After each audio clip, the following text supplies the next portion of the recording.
नमस्कार। आप सभी जानते हैं आज का विषय है हमारा एक सत्यानाशी पौधे के ऊपर और जिसके विशेष प्रयोग बताने जा रहे हैं। यह एक जंगली पौधा है जो कफ, पित्त जो विशेष रूप से हमारे शरीर में हो जाते हैं, उनको नष्ट करने में काम आता है। घावों को पूरी तरह से नाश करने में ये आज के वीडियो में हम बताएंगे इसको कि किस तरह सत्यानाशी, जिसका एक अन्य नाम है, को देखकर हम बताते हैं कि इसके अंदर जो दूध निकलता है वो पीले रंग का होता है, इसलिए इसको स्वर्ण क्षीरी के नाम से भी जाना जाता है। जब क्योंकि सोने जैसा दूध जो है इसके अंदर निकलता है। इसको लोग कई बार कंफ्यूज हो जाते हैं नक्स भूमिका, जिसको कुचला कहते हैं, उसके साथ। तो कुचला अलग है, उसकी लंबाई ज्यादा होती है, वो पौधा बिल्कुल अलग होता है, वो भी विषैला है। लेकिन सत्यानाशी के जो स्वर्ण क्षीरी के अतिरिक्त नाम है उनको कटुपर्णी, हेमदुग्धा या तिक्त दुग्धा के नाम से भी जाना जाता है। इसके पूरे पौधे पर कांटे होते हैं, बहुत छोटे छोटे होते हैं। ये अक्सर मिलेगा आपको खरपतवार की तरह भारत के अलग अलग जगहों पर, नदियों, सड़कों के किनारे मिल जाता है। हमें ये यहाँ पर आज उत्तराखंड में पहाड़ों पर उपलब्ध था, जिसका हम तेल बनाने में प्रयोग करेंगे। आइए समझते हैं। क्षीरपाक विधि आयुर्वेद में औषधियों को दूध के माध्यम से पकाकर एक विशेष कल्पना देने की विधि है, जिसमें दूध की पौष्टिकता उसमें मिल जाती है और तीक्ष्ण जो है, तेज है, खराश देने वाली या विषाक्त प्रवृत्ति की जो द्रव्य हैं, उनकी तीक्ष्णता कम करने में इसका प्रयोग किया जाता है। क्षीर का अर्थ होता है दूध और पाक का अर्थ है जिसमें हम इसमें पकाते हैं। यह क्वाथ कल्पना की ही एक उपकल्पना मानी जाती है। मूल सिद्धांत काढ़े जैसा ही है, तो हमने इसको पानी के साथ प्रयोग किया है, दूध की मात्रा कम रखी थी। बाकी चीजें हम इसमें लिखकर बता देंगे।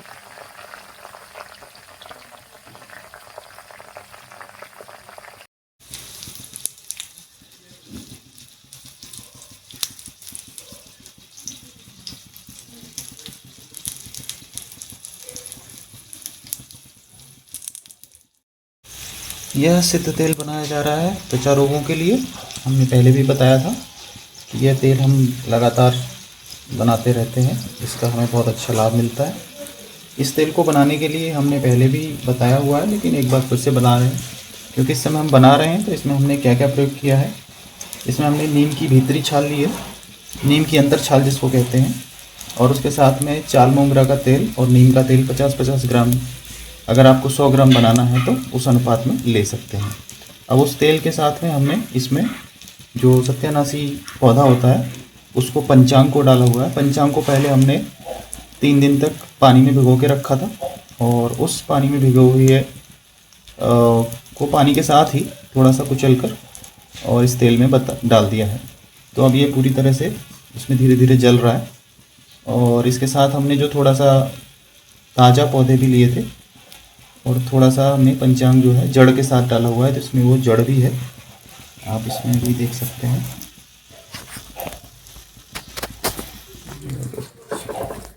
ये इसकी जड़ है।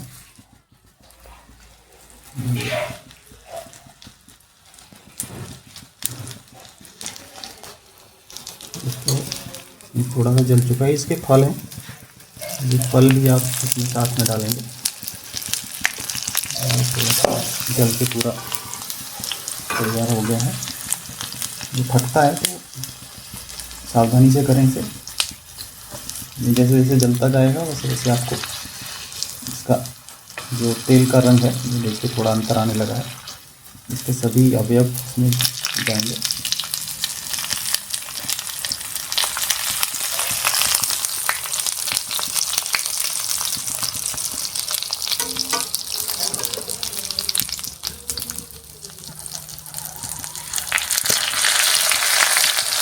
ये पीछे से पूरा जल गया था, नीचे से जो ऊपर वाला हिस्सा है।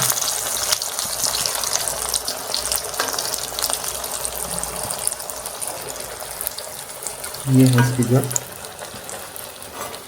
तेल में डाला और फल जो है वो आपने देखी मात्रा में कैशोर गूगल के साथ साथ प्रयोग करने से इसमें पूरा लाभ मिलता है। कीटिव कुष्ठ जिसको बोलते हैं, सोराइसिस है, एक्जिमा है, सेहुआ होता है, सेहुआ जैसा, जिसमें साथ में आप गंधक और सरसों का तेल मिलाकर भी अगर लगाते हैं उसमें, सेहुआ में तो जल्दी फ़ायदा हो जाता है, लेकिन बाकी में ये काफ़ी टाइम लगाता है। तो इसमें बहुत ज़रूरी है कि आप साथ में चाल मोगरा का पूरा तेल डालें और इसमें नीम का तेल दोनों बराबर मात्रा में मिलाकर फिर इसका प्रयोग करें। ये बाह्य प्रयोग के लिए है। इसको कभी भी आप, क्योंकि ये थोड़ा जहरीला होता है, ये पौधा भी जहरीला होता है। जहरीले का अर्थ है कि ये कृमिनाशक है, तो आप इसे बाह्य प्रयोग के लिए ही करें।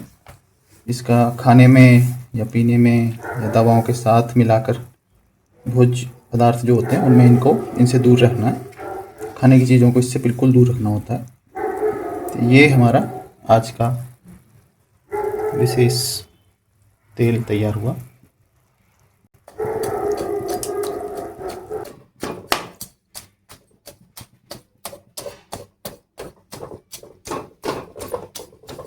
अब ये तेल लगभग बनके तैयार हो गया है, तो अब हम जानते हैं कि इसका प्रयोग कहाँ-कहाँ कर सकते हैं।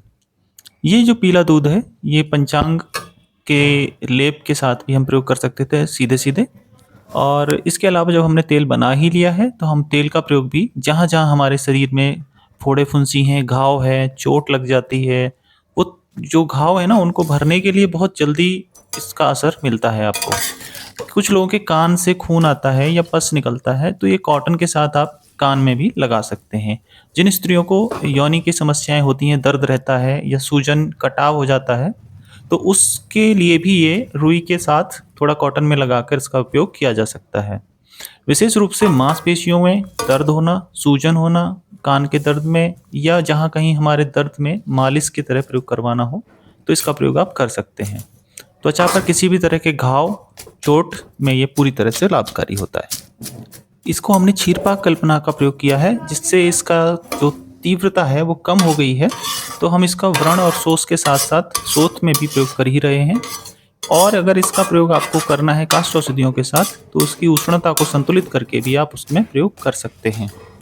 किसी भी प्रकार के कुष्ठ में, कुष्ठ रोगों में, किटिव कुष्ठ हो या किसी तरह का भी कुष्ठ रोग हो, तो उसमें ये पूरी तरह लाभकारी है, क्योंकि ये सभी प्रकार के कृमि रोगों में पूरी तरह से उनका नाश कर देता है। इसीलिए इसका नाम सत्यानाशी है। आप सभी लोगों हमसे जुड़े हुए हैं और हम तरह-तरह के प्रयोग आपको बताते रहते हैं। आप सभी का बहुत-बहुत धन्यवाद। इसको शेयर, लाइक करते रहें, हमारा हौसला बढ़ाते रहें। सभी लोगों का धन्यवाद। ओम